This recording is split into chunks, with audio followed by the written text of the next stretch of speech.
Hey, what is going on, ladies and gentlemen? My name is Rayge, and we are back today with a Season 8 Cosmic Crucible update in regards to how I've been doing.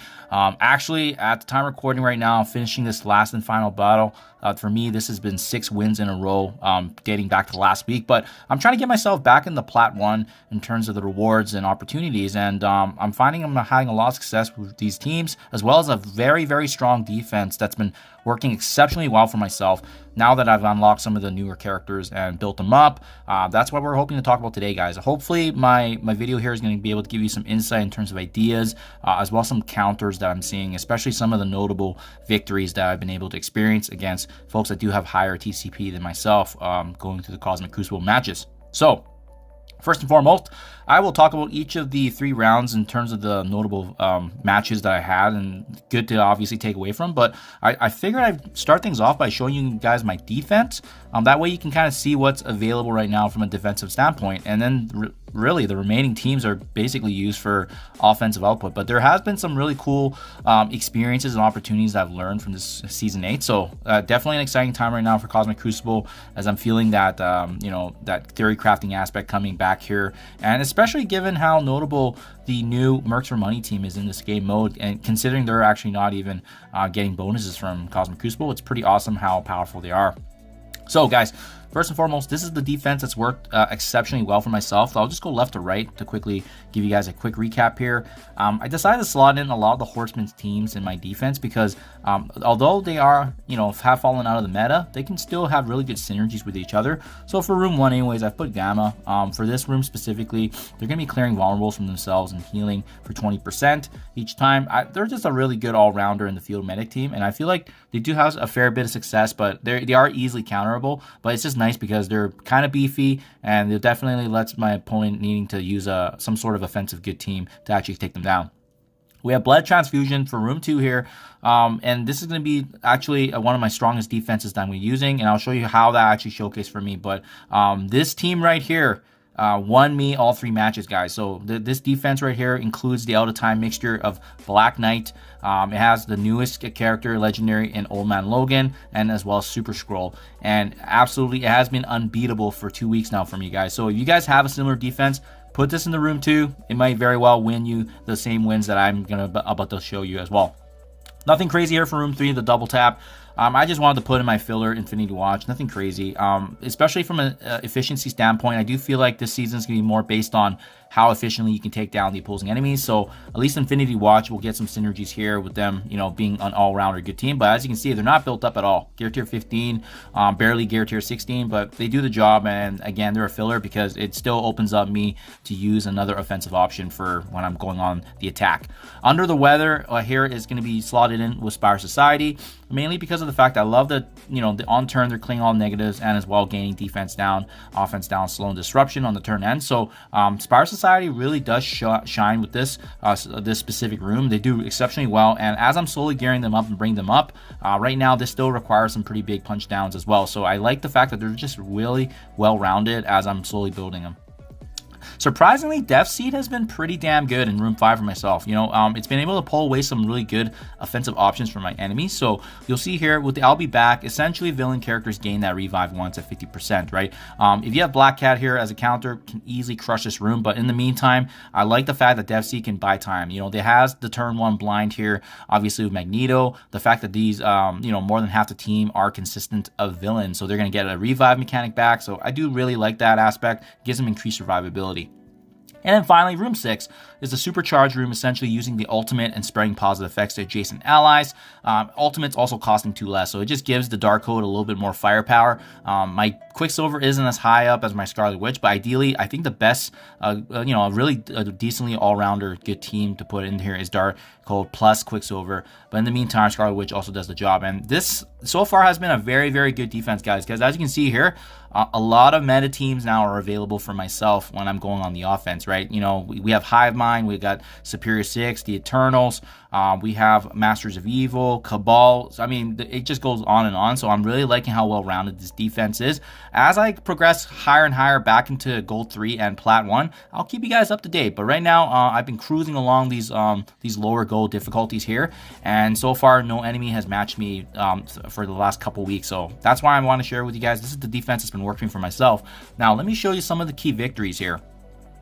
I'm not going to go through everything just because there's a lot of good battles and there's also a lot of useless battles that were just no-brainers, but I do want to kind of point out some of the big wins that came from myself, right? Let me just start off here on defense. So easily good counter for the Extreme X-Men going through my Gamma, but again, guys, this team right here, back to that room 2 that I talked about earlier, the amount of synergies they have with each other and the amount of teams they can take down. Mind you, it does look like my opponent was, you know, slowly obviously working on some of their key characters like Cabal plus Black Knight and Kang, but you know, even with both Skrull and Black Knight left here on defense, they took down the first team, the Pegasus team, and then finally even taking down a full, almost a full out of time team with the exception of Sunfire getting added there. So absolutely amazing synergies here, guys. This room right here is the reason I've been winning all 3 matches, especially with this week and last week. It's been absolutely huge. Definitely one of the big victories. I think there was there another good defense I wanted to share here? I just wanted to showcase. Yeah, and this is the room 6 I was talking about earlier.